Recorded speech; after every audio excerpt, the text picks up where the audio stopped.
Hello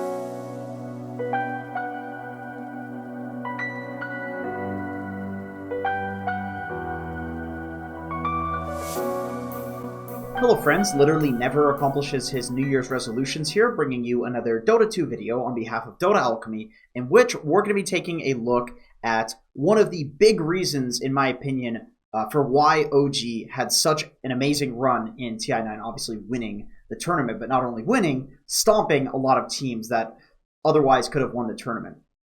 So one of the most common criticisms that I have of coaching students is that lanes tend to not end in the lower level pubs for about 15 minutes. People don't move out of lanes. And in pro matches, laning can end at 6 minutes.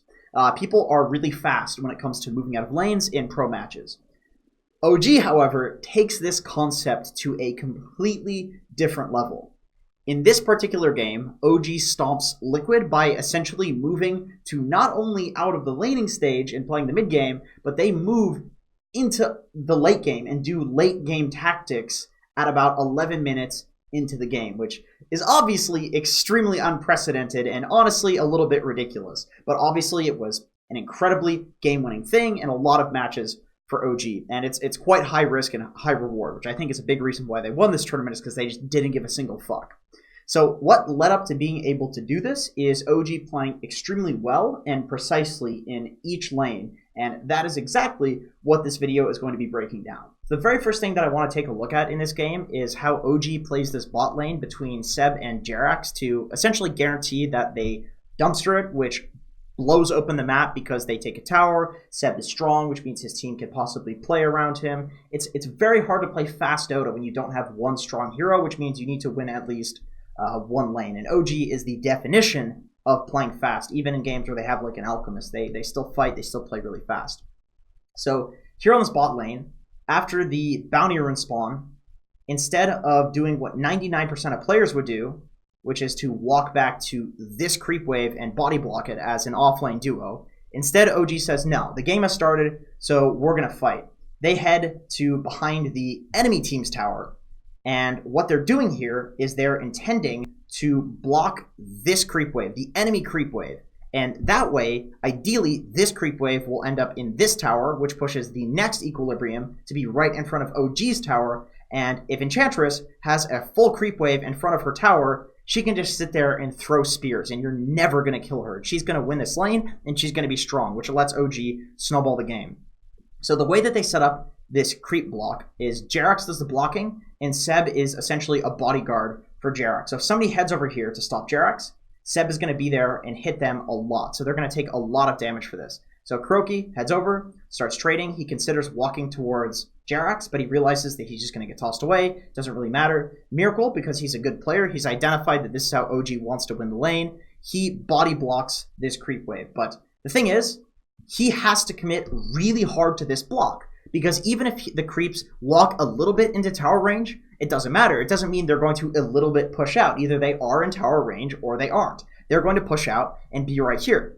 And he doesn't want that. So he has to commit hard to this body block on this creep wave. And as a result of that, Seb gets a really good trade on Miracle by just continuously hitting him. And now Miracle has to play very defensive in this lane because of that trade. And Jerax, he says, okay, you know what? Just because you stopped us on the first wave doesn't mean we're not going to try to get this wave to be right in front of our tower. So he grabs the next wave, which is what a lot of teams do. They will go for the second creep wave.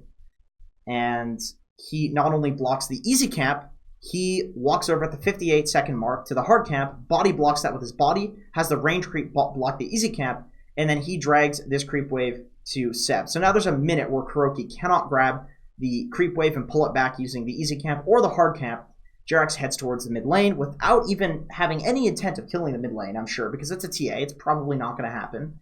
But the point of this is to give Seb level 2, because if Seb is level 2, he's not going to die in this lane. If he's not going to die in this lane, he's probably going to dumpster the lane because he's Enchantress. And if he dumpsters the lane, they have a hero to snowball around. In this game, Thompson does something that I'm honestly kind of surprised that I haven't seen before, because this seems really, really good. He basically hard rushes a Veil before any other items, including boots, bottle, or stick, which is kind of insane. And he just sends Clarities to get mana. And the reason that this is really good is because if you're not planning on leaving any lane before taking the mid tower, which is what Pugna does, then why would you need boots? You don't need boots. You don't need a bottle if you're sending clarities or if you're just using your Decrepify to get last hits, which is what he was doing. So because of this Veil, he hits this range creep here, gets level 6, uses the Veil on Wii, and then pushes him out with the insane Decrepify plus Veil plus Life Drain damage, which also gives him half mana. So because of this, nobody can enter into this lane. They're going to need like 3 heroes to deal with Thompson because this item is so strong to have at this timing. So this is another thing that allows OG to play fast. And Jerax even shows up to the mid lane around this siege creep plus level 6 plus Veil timing on Pugna. This is basically the combination of a bunch of really insanely good timing. Not only does Jerax show up here, he shows up with a ward for the tower. So this allows OG to get this tower insanely early after fighting a lot for it. So you can see that Liquid is looking to defend this. And they just can't. They're just wasting everything to defend this. Slowly but surely, this is creating space. And we've already covered what's happening in the bot lane to create space. And this is also happening in the mid lane because OG is able to play insanely fast. And you could probably guess, very similar shit to this, because of OG being focused on playing fast, is happening also in the top lane. And this is what makes OG such a scary team, is that they have figured out the most efficient ways to just get the most out of their heroes at each point in Dota. So next, I want to take a look at how OG transitions these early towers into a shitload of pressure. So first and foremost, because of all the space being made on the mid lane, because of the pressure that was being applied on the bot lane, that caused the top lane to go very poorly for Liquid, which means that Liquid is basically responding to pressure everywhere on the map, or they are recovering. So what Seb does is he runs behind the tower, tanks the wave, drags it to this camp, and turns on his Bassi, which causes this tower down here to get pressure. So pretty typical stuff with Enchantress at this point. Takes the tower, 3 range creeps, he tanks the wave. He even uses a couple of impetuses to push out the wave a little bit faster. Still has the siege creep available. Uses a couple of impetuses to push this out. Tanks the next tower a little bit. There are 4 range creeps because of this. The fort happens.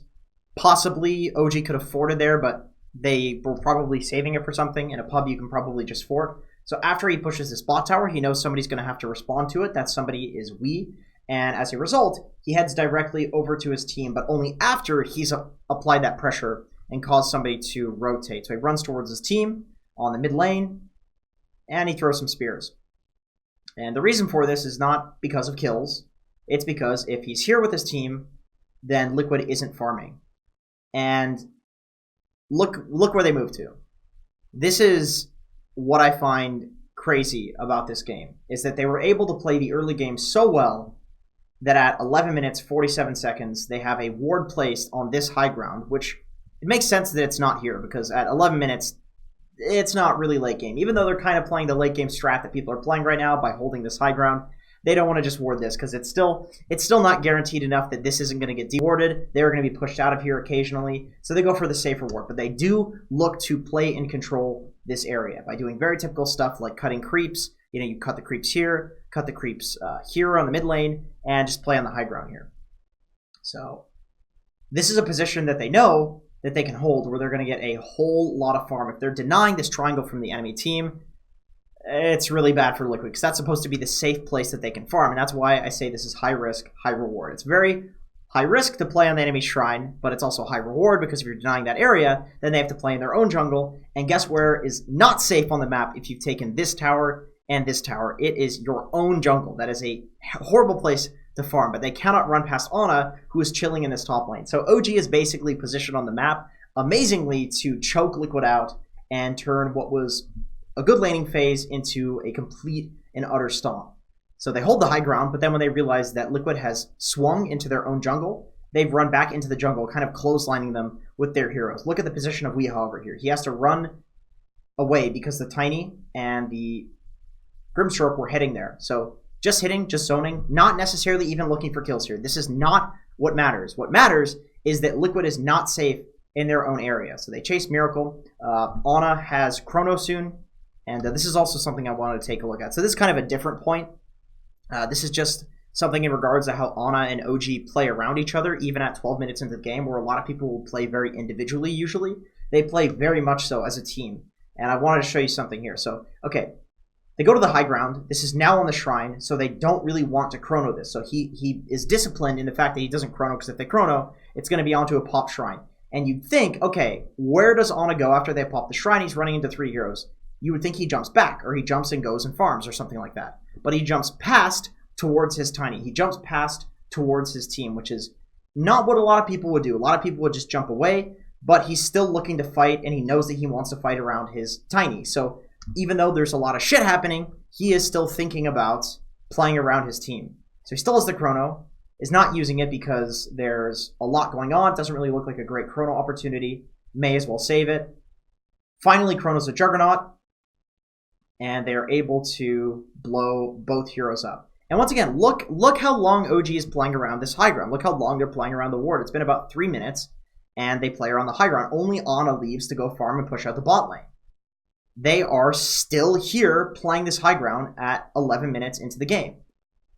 And then they push in the mid lane after shrining and take another fight. And they just continue fighting. They continue holding right in front of Liquid's base, not looking back, not looking to their side of the map to push anything out, because unless it's just Ana, because they realize holding this high ground right here is going to deny Liquid the most farm, even if they aren't dying. It doesn't matter. It's just about denying farm.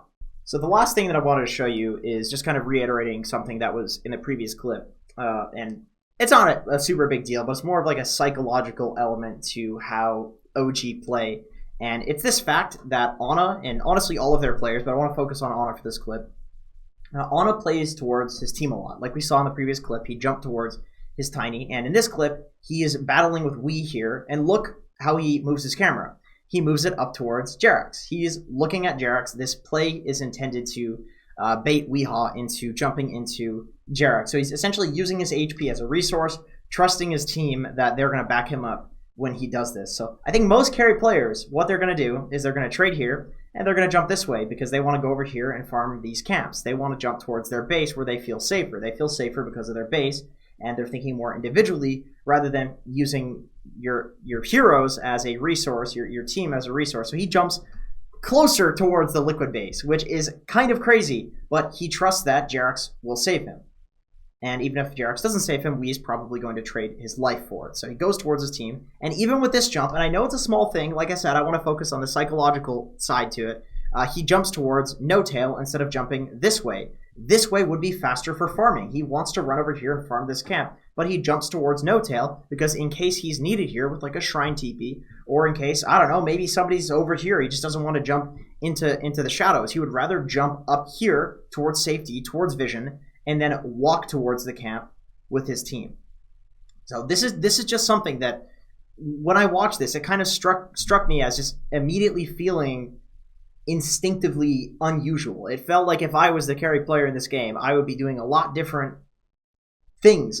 But Ana, he is very focused on the team aspect of this game, and I think that's something that a lot of players, including myself, lack just due to probably many years of solo queue and playing solo games. But in any case, that's for another video. Thank you so much for watching this one. I do appreciate it, and I hope to see you in another video.